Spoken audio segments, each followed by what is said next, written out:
Ahoy! Ahoy hoy! Right, I will give you, anybody that can answer this question, a free half hour of coaching if you can tell me where that greeting is from. Answers below, or DM me if you don't want anybody else to see your answers. Anyway, moving on. Hello, ahoy hoy, welcome back. It's great to see you and it's great to be back.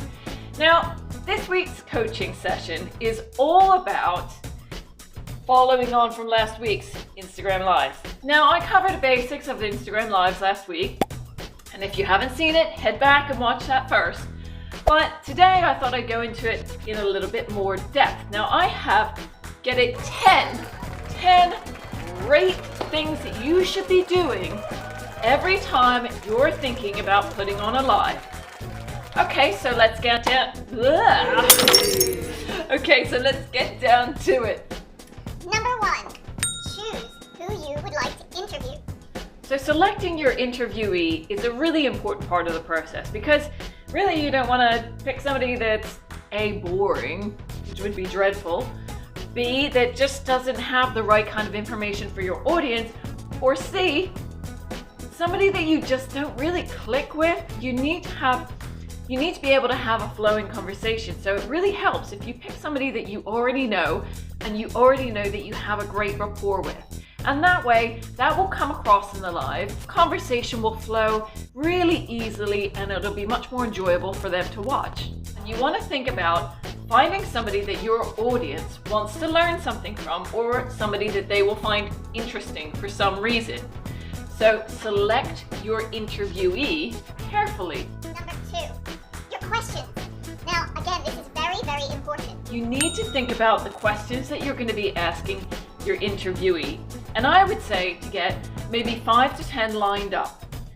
All right, so the questions that you're going to ask this person, the answer to those questions, how are they going to benefit your audience? So you need to design the interview to convey the information to your audience for things that they might be searching for the answers for.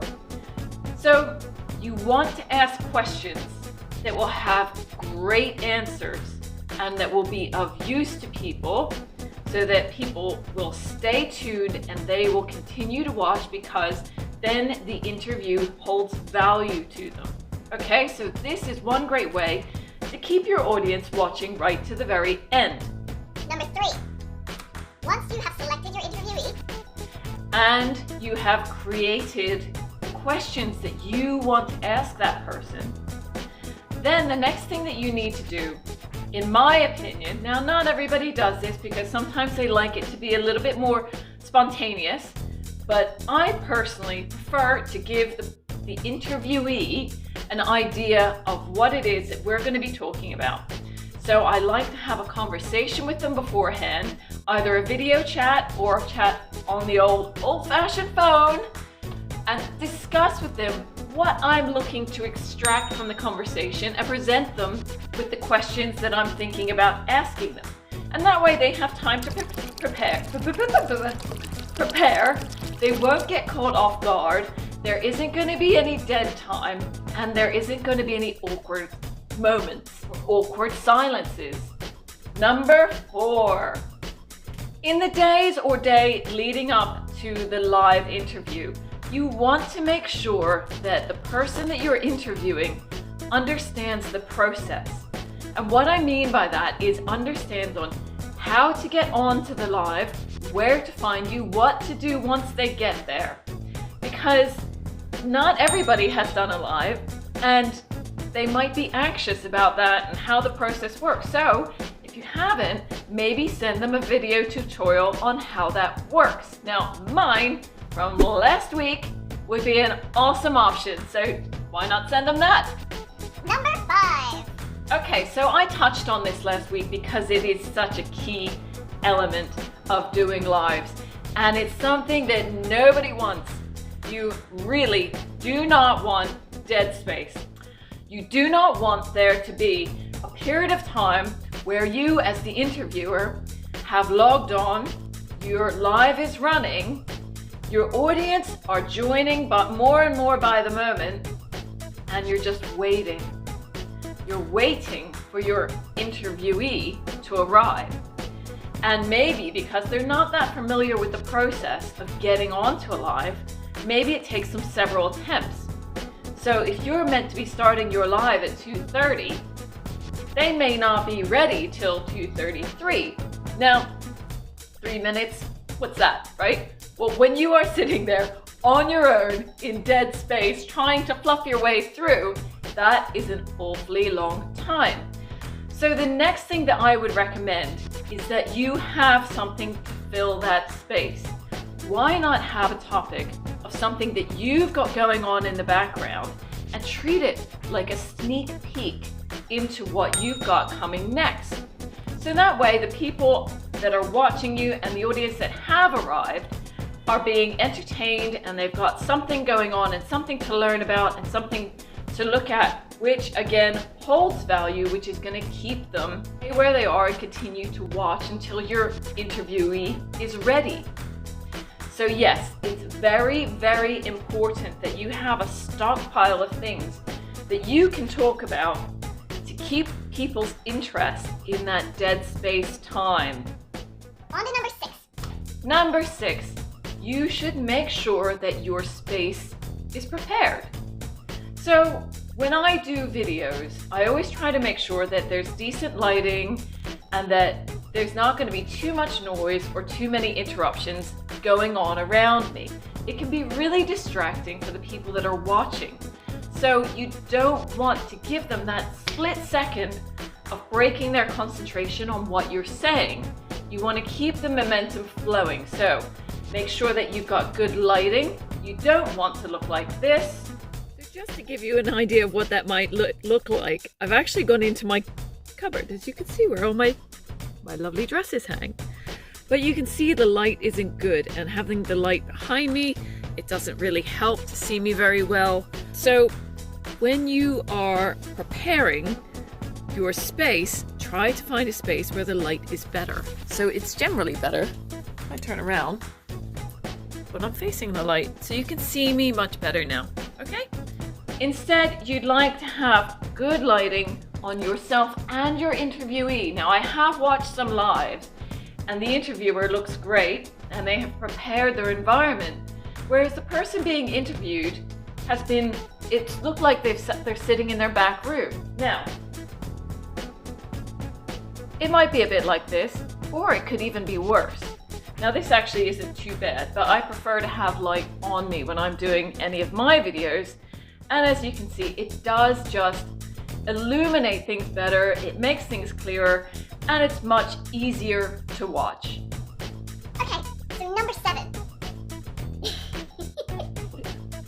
So number 7, what you want to do is set a time cap, and that time cap I recommend to be 15 minutes.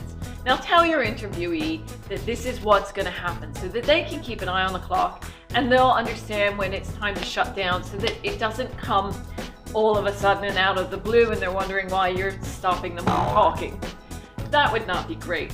And so what you need to do, set a clock for 15 minutes. Try not to go over. I know it's not an exact science, and like I said, you don't want to shut somebody down who's mid-conversation. And I'll get on to why you should do that in just a minute. However, you can edit things down just a little bit in places. So keep a 15-minute time cap. And the reason for that is that when you finish the conversation, you finish your live, you can download it. It's a decent amount of time to have a conversation with people, but it also will encourage you to keep the conversation concise. And what I mean by that is you're not going to spend too much time fluffing over, what you did at the weekend or what your interviewee had for breakfast, okay? It's going to help to prompt you to keep the conversation laser targeted on the questions and answers. Alright, so on to number 8. Yeah, 8. So, what you want to do is when you have finished, you are given the option to share to your stories. So definitely do that. And that way it'll sit on your stories for 24 hours. Now, one of the great things about that is that if you did not save this live recording to your device at the end of the live, which some people forget to do when they're, caught up in all of it, it means that you can then go back, you have 24 hours to then go back in, and screen record the live interview. Brilliant. So that's what you want to do next. Number 9 is when you have your live recording and you have saved it to your device, then you can put it into your video editor and you can edit it and you can add a lovely thumbnail. And if you don't know how to do that, head back a few weeks on my tutorials and I'll teach you how. So create a lovely thumbnail that's going to be on brand, it's going to look awesome on your feed, and then you can post the interview in your IGTV live. So you'll have the interview in your IGTV on your grid, looking awesome and on brand because you have a very cool thumbnail, so that people can then refer back to that at any point. Now, if you use great hashtags as well, it will always point people in that direction of that live. So you could have people coming from all over the place to watch your live, which is awesome. Now, the last and final tip that I'm going to give to you is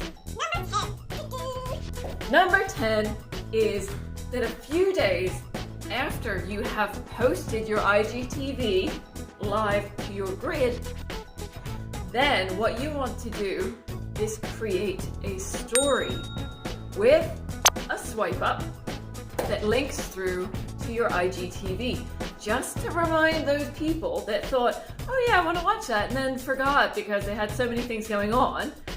It'll remind them to go back in and have a look. And obviously that will stay again on your stories for 24 hours. And you can do that as many times as you like. Obviously, don't be silly about it. Don't overwhelm people because you will just be bored. And we don't want that. So, you know, what you could do is do it at the time, at some point during that week. I would recommend 2 to 3 days after you post on your IGTV. And then what you could do is later in the year, or if it holds relevance still to something else that you have going on, you could then refer people back to it by uploading it a swipe up on your stories. So I hope you found that useful. So these are a few basic key tips to get your lives up and running and keep people with you till the very end. Okay, so it's that time of day again, and I would love to know what you think of my dress. Now it looks a bit like a pencil dress, but it's actually a shift dress. And it's a lovely Laura Ashley job. I love the print. I think it looks awesome. The fabric is also great, but I'll tell you what, I don't think I'll ever wear this dress again. It's just not quite me. So, because of that, it's going back on eBay this weekend. So if anybody's interested in a lovely size 12 leaf print dress, it'll be on eBay. So let me know what you think and if you'd wear it. I'm dying to know. Okay, so thank you for staying tuned. That was this week's tutorial. And if you haven't been here before, you guessed it, I'm Tracy Davenport. I'm an Instagram coach, and each week just kidding. Each week I create and upload free tutorials for you to use your Instagram better. Thank you for sticking with me, and I will see you next week. Okay, so here's an example of not thinking of the lighting and my setup properly. I have the light coming from behind me, which makes my face very dark and not particularly easy to see. And this is just going from my loft into my soon-to-be new studio. It's not quite finished. But as you can see, as I step out into the light, it's better and better and better until I come in front of the window, and the best light is always natural light. So, if you can find a place that has a lot of natural light, then that's probably going to be a really good option for you for your space to host.